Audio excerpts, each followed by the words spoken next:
Good afternoon and welcome to the Neutral Buoyancy Laboratory at NASA's Johnson Space Center in Houston.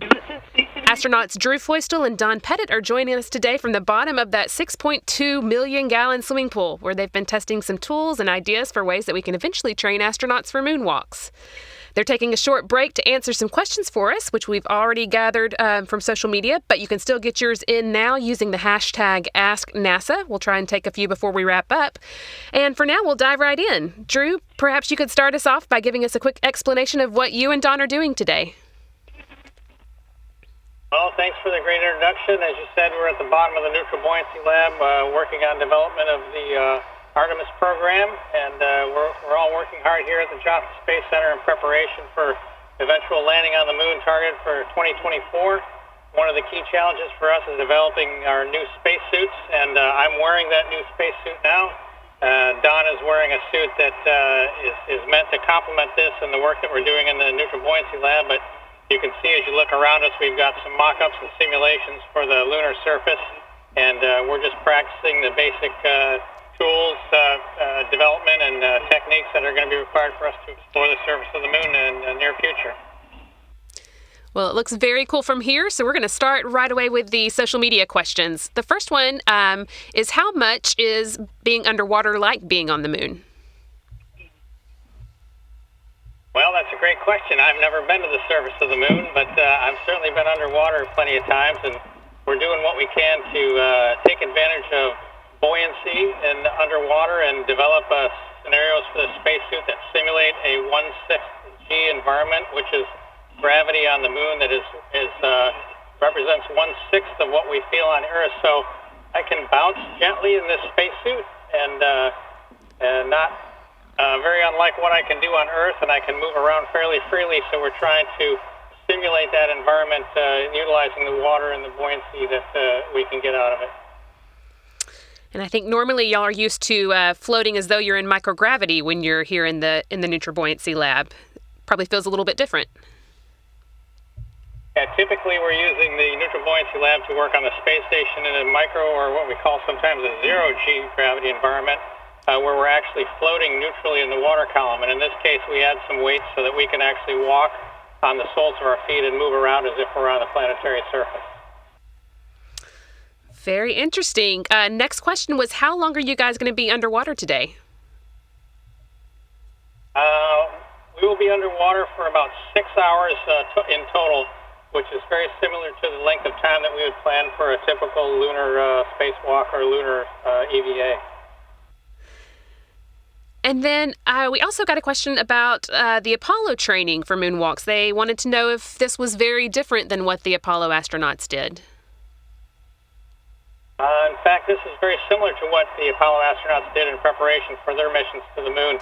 They utilized not only the Neutral Buoyancy Lab or facility very much like it, but also other weight offloading apparatus that allow them to experience the gravity forces similar to what's on the moon. They also utilized aircraft that can be, we call that 0-G aircraft, but you can actually change the trajectory of an aircraft to create some different gravity environments, and that's another facility that they use to practice for lunar spacewalking. All right, and we also had a question about the suits themselves. I know that y'all have been testing some of the iterations for them underwater for a while now. Have you been able to give any feedback on the design to the engineers working on them? Absolutely. This suit has been in development for a number of years, starting 2 decades ago, and it's fairly far into its development phase. We have some great capabilities with this suit that we don't experience in the ISS or zero gravity spacesuit. In particular, one of the capabilities we have is walking. This suit has articulating legs on it, which is not something we use in a zero gravity environment, and that allows me to move and walk as if I'm walking on the surface of the Earth, and also allows me to bend down and inspect the surface of the moon, and even pick up objects or reach over and do things that I couldn't normally do in a different type of a spacesuit. And so we've got a lot of capability. We also have great mobility with our hands and our arms. I can reach up and touch the top of the spacesuit, can reach across and touch my other shoulder, These are not things that we can do in our previous generation of spacesuits. So we're really happy about the development of this suit and what capabilities it's going to allow us on the surface of the moon. Visibility is also outstanding in that suit. Yeah, that was pretty impressive, the kneeling down and picking up. And I think that's kind of some of the activities you've been working on today, right? Gathering samples and testing out some of the tools? Got some tools in development, our early generation tools, simplified tools, similar to the types of tools that geoscientists use on the surface of Earth to understand better the environment that we're in, understand what the makeup and the composition is of the lunar surface. And so as we test the suit, we also test these tools and perform various actions that are similar to the way a geoscientist would study the Earth. And Don, maybe you could tell us a little bit about what you're wearing underwater today. Oh, this is a KM97 hard hat, and we're using this for development of the lunar surface runs. There's a lot less overhead in doing a hard hat dive compared to a pressure suit dive like in the XCMu prototype suit that we're working on. And so the hard hat diving allows us to work on runs in between the times that we can get the pressure suit. That does sound easier. We have another question from social media asking what would be the biggest difference between the suit that you're wearing underwater versus the one that would go into space? Actually, we don't perceive that there will be considerable differences. The idea is that this suit has progressed far enough in development. We understand what our needs are on the surface of a planetary body as we explore it. That's based largely on our experiences during Apollo, and building on that from the work that we've done, all the 2 decades of work that we've done on ISS and doing spacewalks. So I think we have a good understanding of what our needs are, and so this suit is fairly well developed, and we don't think there are going to be considerable differences between what we're testing in now and what you'll see on the surface of the moon eventually in the very near future. That's very exciting. Don, it looks like you've got a flag there in your hand. Can you tell us a little bit about what you're doing with that? We have the American flag, and we are actually going to do a flag ceremony here underwater as if we were on the moon. And Drew is pounding in the lower part of the flag pole, and then we will affix the upper part of the flag pole to the lower part, and we will unfurl the colors of America. How does it feel to be practicing for this? I think this is amazing that we're even being able to do this right now.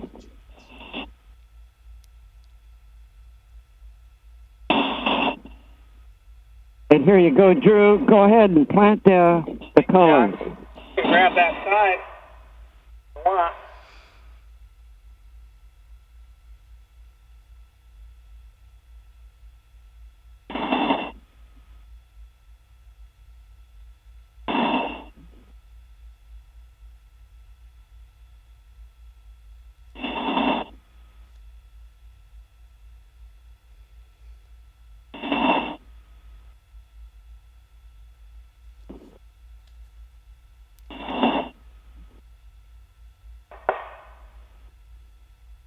Good.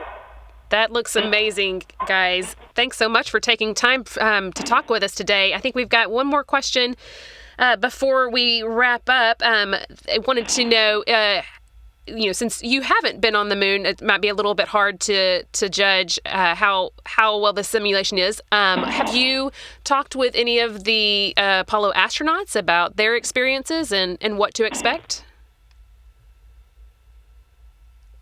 In fact, we have. We, on a regular basis, as best we can, we try to get feedback from those that are willing to share that information with us. And we're fortunate to have many of the astronauts still living that were on the surface of the moon. And we learn from them, and really all of our achievements are based on the successes they had, and we really rely on them to help us understand how to do the job they did, and try to do more things and more science than what they achieved back in the early 70s. So it's really an advantage, a great advantage for us to have that asset available, and we thank them all for their services and their sacrifices and their willingness to help us go back.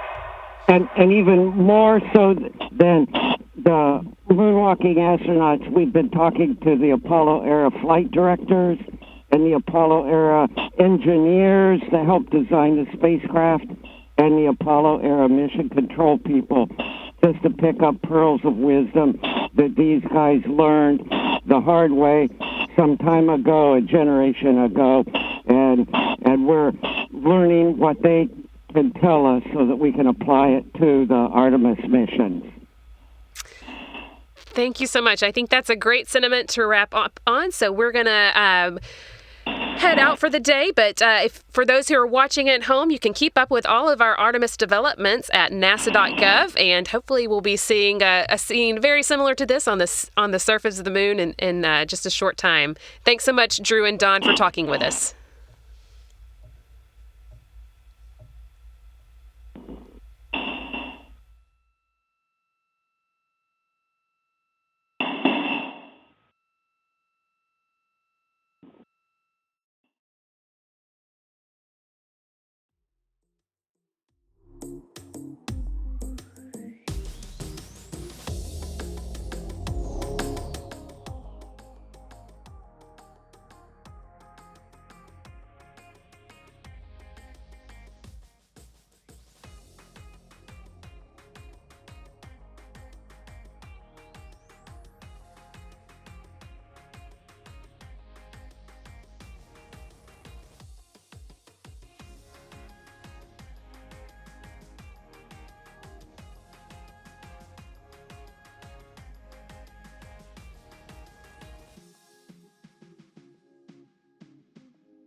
Point my knees outward a little bit and rotate just because of the hip joints, the way they are angled. I think it's easier to lead with your knee pointing outward on each step. I found that made it easier to walk. I feel like internally I'm walking pretty normally. I don't have to point my knee or anything, but also the water drag is really significant. Yeah, well, I find that if I moved slow, the water drag wasn't any more noticeable than if you were doing a EMU microgravity run. Right, but I mean, it's still like you got to lean forward and push pretty hard to get through the water. Yeah, you see, I would walk at a rate where I didn't feel like I had to lean forward. If you're leaning forward, then you're walking too fast. But I don't think I can move without kind of fighting the water drag.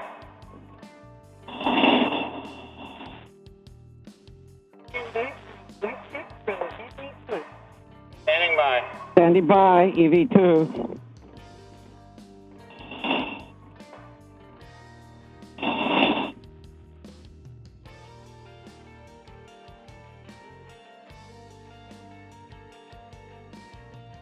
This is ZV2. I had trouble hearing that.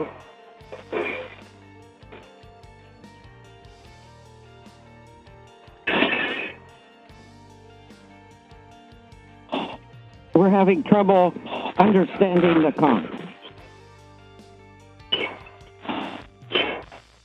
The EV1 is hearing calm, but it's garbled. Same for EV2. Did I lose the low weight hammer? Yeah, it must have fallen out. It was here. Testing audio. This is Jeff Fry testing audio. Oh, here it is. Audio test. Audio test. Oh. Syllabants. EV1 can hear calm, but it's still garbled. Yeah, EV2, same for EV2. Okay. Copy that. Try to start talking to Don. Slowly and clearly. Issue comes at next. Then remove the headphones. Hello, Don. This is Jeff Fry. I can't hear you, but hopefully you can hear me. If you want to basically explain what you guys are doing today. Joe, we are underwater in NASA's Neutral Buoyancy Laboratory, which is a big swimming pool where we do training for spacewalks. Typically for space station, we're weighted out neutrally, so it's like being in microgravity in orbit. But today, we are weighed out underwater to 1/6 gravity, which is the equivalent gravitation that we would see when we're on the moon. And this is very exciting because you have the new spacesuit and the new lunar upgrades. Is your imagination casting you and Drew to the moon right now? Yes, a lot of the simulations that we do as astronauts are sort of like playing house as a kid, and you need to use your imagination coupled with the state of our tools and the whole environment, and it can do a good job of actually training you for being there. And what are your thoughts about the suit and the lunar upgrade? Were they working well? Say that again. What are your general thoughts and your reactions to the lunar upgrades in the pool as well as the new suit? Oh, the new suit, the mobility in the lunar surface spacesuit is amazing. It's specifically designed for surface activity, meaning walking and kneeling and bending, coupled with the dexterity we have in the gloves and the shoulders now for this next generation suit. Its ability to let you work as a human being on the surface of a planet is amazing. And Don, you and Drew are experienced veteran astronauts. Do you, in moments like this, I mean, this is one more step to get closer to the moon in 2024. Do both of you still get excited, get tinges of excitement going through your experience right now? We are enthusiastic and excited about training to go into space, whether it is space station or going beyond space station, like on Artemis mission. So it doesn't get any better than this if your job description is being an astronaut. So it sounds like you guys are having a blast. Yeah, this is all in a day's work for being an astronaut. And can you speak more about the lunar surface there at the bottom of the pool and how important it is to have an analog like that? Well, we're starting to outfit the bottom of the Neutral Buoyancy Lab so it looks like a lunar surface, and we have sand and rocks, and we have mock-ups for spacecraft, both the human lander and the uncrewed cargo landers, and it's all part of the training that we're going through, and the engineering operations to make sure that we know how the tools are going to work when we get to the moon. Understood. And how long have you been on the dive as of now? I guess it's been a couple of hours. The dive will be about 6 hours total, and that's normal for our EVA operations. And the goals of the dive today, can you go over your goals and what you've achieved so far? Yeah, we have a test plan that we've been following. We've got a checklist that we go through, and right now we are actually doing. We're going to check Station Delta to do a sample core tool drive right now. Yep.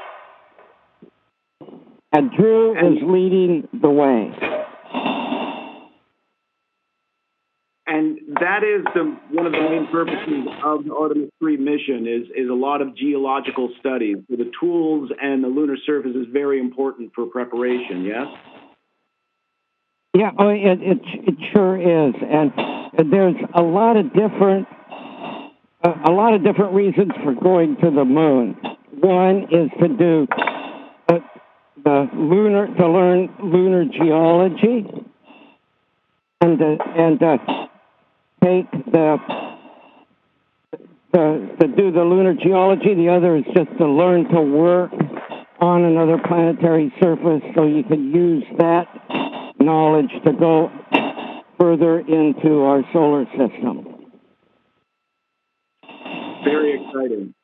And I guess the question I have is that most spacewalks in recent history have been on the ISS where there's no actual walking involved. And now preparing for the moon surface, the legs, the footing, that's very important. Can you explain the difference of this particular NBL and you're actually walking? Yes, with Don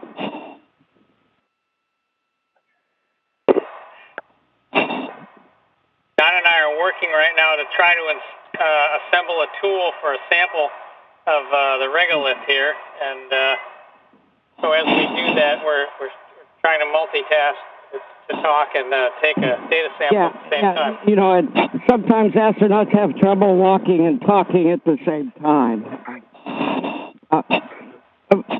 Basically, we're going through the operations that we would be doing on the moon to take a core sample right now. So we have this thing that looks like a hollow tube, and this is a slide hammer, and Drew's going to do it because he's in the high fidelity suit, and you pound the core into the ground so that you can get a stratigraphic cross-section of the regolith.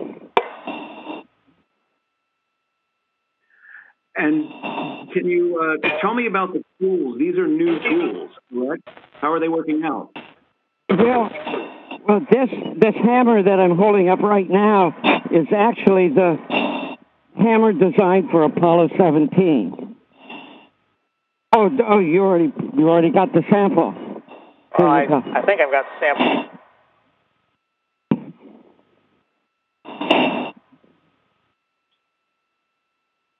Well, thank you both very much. And yeah, it looks like you guys are having a blast. So take care and enjoy. Thank you.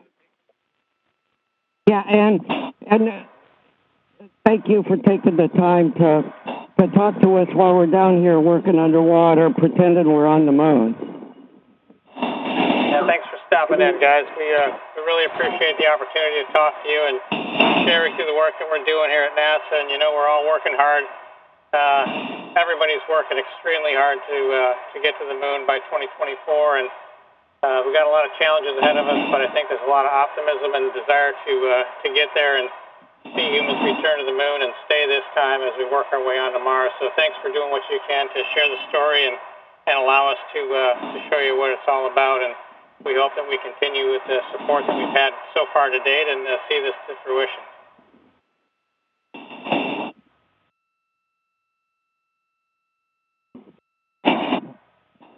Yeah, Drew, this.